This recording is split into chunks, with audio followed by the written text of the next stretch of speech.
امام حسین نے اپنے قاسم کے لیے اللہ سے روتے ہوئے دعا کی۔ قاسم کو سینے سے لگایا اور پھر عمامہ باندھا۔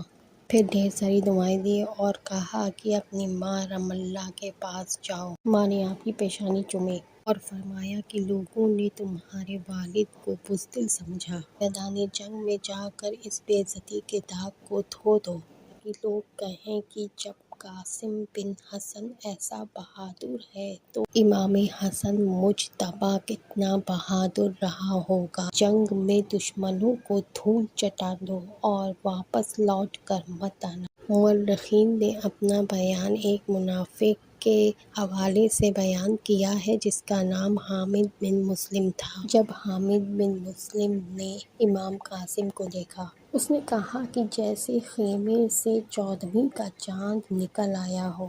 آپ کے کرتے میں پیبند لگے ہوئے تھے اور بائیں پیر کے جوتے کا تسمہ ٹوٹا ہوا تھا۔ کربلا کے میدان میں آپ جیسے ہی پہنچے، آپ نے ذوالفقار حیدری لہرائی۔ دشمنوں کو للکار کر کہا کہ تم میں سے کون مقابلے میں آ رہا ہے؟ شمر نمت نے سب سے بہادر پہلوان اسمر سے کہا کہ جاؤ لڑو۔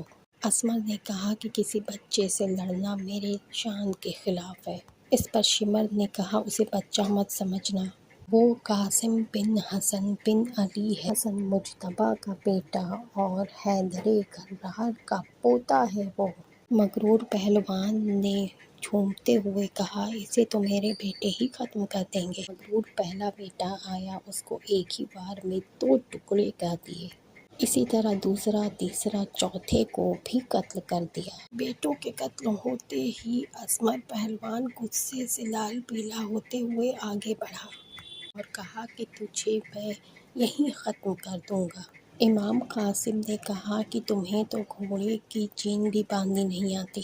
جیسے ہی وہ گھوڑے کی جین دیکھنے کے لیے چلا، امام قاسم نے اس کے بھی 2 ٹکڑے کر دیے۔ شمر نے کہا کہ قاسم کو چاروں طرف سے گھیر لو نہیں تو سب مارے جاؤ گے۔ پہلے دشمنوں نے آپ کو زخمی کیا، جب آپ زمین پر گرے، گھوڑوں کی ٹانپوں سے آپ کو کچلا گیا۔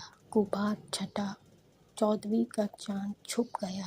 زخمی حالت میں امام قاسم نے اپنے چچا جان کو پکارتے ہوئے کہا چچا جان مجھے بچا لیجیے، مجھے بہت پیاس لگی ہے، صرف ایک کٹورا پانی پلا دیجیے۔ امام حسین نے جیسے ہی آپ کے جسم مبارک کو اپنی زانوں پر رکھا، آپ نے اپنی آنکھیں کھول لیں اور فرمایا کہ دادی جان جام کوثر لے کر میرا انتظار کر رہی ہیں، نانا جان مجھے دیکھ کر مسکرا رہے ہیں۔ امام حسین نے نظریں اٹھائیں، امام قاسم کا جسم مبارک ایک طرف ڈھلک گیا۔